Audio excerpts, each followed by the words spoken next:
sorry, the last talk is going to be by Michael Stewart, and it's going to be on pain and the OI talking about survey. the pain and OI.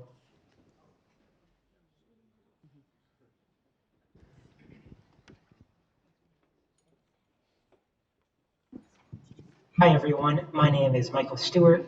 I am the Director of Education at the OI Foundation, and today I'll be talking about the pain and OI survey results and going over some of these initial findings we have so far. I just want to quickly thank INGAN, the OIFE, and all of the conference organizers for inviting me to speak. Unfortunately, I'm not able to attend in person because the OI Foundation is hosting a regional conference in Washington, D.C. today at the exact same time as this talk, and there's no way for me to attend, although I would have loved to be in Stockholm and to be with all of you today. So real quick, I want to go over the Pain and OI project. This was a joint collaboration between the OIFE and the OIF to investigate the experience of pain for people with OI and to eventually down the road be able to make suggestions on both understanding pain and treating pain for people with OI.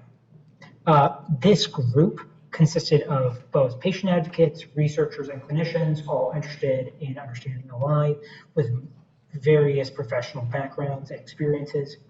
And I think of it as both interdisciplinary and international.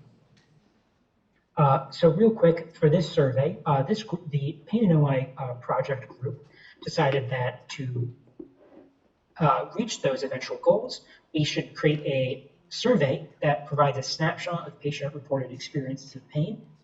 And so to create the survey, we both got question suggestions from group members and also took questions from the impact survey, which has been talked about previously.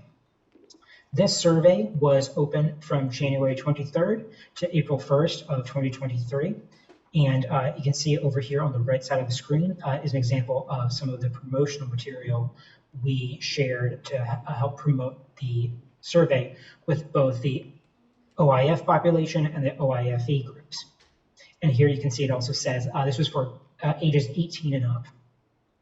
So types of questions of the survey included demographic information of people completing it.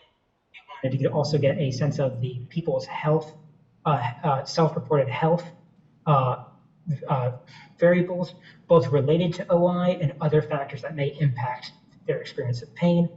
We also wanted to get descriptions of people's pain as best we could, how they treated that pain, and the impact of that pain had on their life and aspects of their life. So how will these findings be shared? So the OIF is publishing an article with the results that I'll be sharing later today in our breakthrough publication. This will be coming out later this summer, and you can find also all the graphics that I'll be sharing later today in that publication as well. Also, we are publishing it through this presentation right now at the OIFE topical meeting. Hello again. And finally, we plan to partner with Baylor College of Medicine's Department of Psychiatry and Behavioral Sciences with the goal of eventually writing an article that we can submit to a peer-reviewed journal, and that will have a deeper analysis on some of the information that I'll be talking about today. So just a quick caveat before we go any further. So the findings included in this presentation don't meet the standards of a peer-reviewed study. What we mean by that is, so for now, we are just sharing some of the initial findings from the entire response group with you all today. We plan to conduct a more thorough analysis in the future of these survey results and hopefully be able to better parse out larger trends and findings. So real quick, with that being said, I want to talk about the demographics. So you'll see here we have 1,086 total responses. This was a very pleasant surprise by us, and you can see that there's also 49 countries represented from those responses. Of that large group, three quarters identified as female, roughly 1/4 identified as male, and 86% identified as white. And over here you can see we took the survey was collected using SurveyMonkey, which is an online survey tool that the OI Foundation uses. And You can see here we have some auto-generated responses about where the countries and percentages that responses were coming from. You can see here that the United States had roughly more than half of the responses at just over 56%. And on the other side, you can see some of the other countries where the most responses came from. So some of our big findings from this is, one is many people with OI said they experienced chronic pain. Specifically, we noticed that 40% of respondents said that they experienced acute pain, which we thought is not insignificant number to begin with. That as many or twice as many respondents said they experienced chronic pain, 78.5%. We thought this was significant. Also, on a related note, we noticed that when asked about the frequency of pain that people experienced, 60% of the entire response group, so the 1,086 responses, said that they experienced pain every day. Also, we noticed that back pain is very common for people completing the survey. So we asked the question, if you're experiencing pain right now, where are you experiencing it on your body? So right here we have listed the top 5 most common responses. And you'll notice that spine pain is the only one that is over 50% at 55%. So over half the people completing the survey, at that very moment they're completing the survey, said that they had spine pain. We think this is most likely very significant, and I think that hopefully can lead to further questioning and further study. Also, we're noticing that here hip pain, shoulder pain, knee pain, and neck pain were also all very common. Also, we asked this question here. There's a lot of information on this slide. I'm going to walk through a bit of it.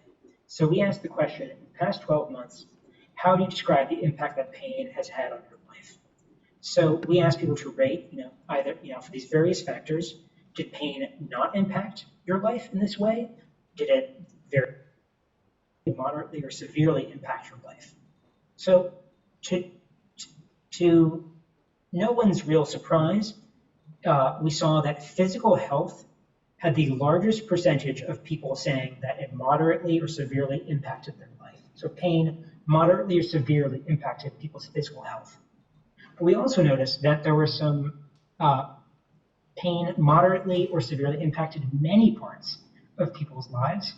If you look over here at the center line, basically many categories had over 50% when you combined moderate or severely impacted for these various aspects. So we're noticing that a finding was people with OI indicated that pain impacted not just their physical health, but their career and social life. So when asked how was pain impacted, so this is the same information just displayed slightly differently, we noticed that 34% reported that career choices were severely impacted by pain. 30% reported the type of leisure activities they do being severely impacted by pain. And 27% reported the number of hours they can work being severely impacted by pain. We thought this was significant because it shows that pain goes beyond just physical health and bleeds into other parts of people's quality of life and daily life. Overall, we think that the responses from the survey highlight the extent to which pain impacts people with OI's lives and how it is both and very prevalent. I want to thank everyone for letting me speak here today, and I believe that Ingen will be taking the time to answer a few audience questions because unfortunately I will not be available to answer them live during the conference. Thank you all so much, and I hope you have a good day. Goodness.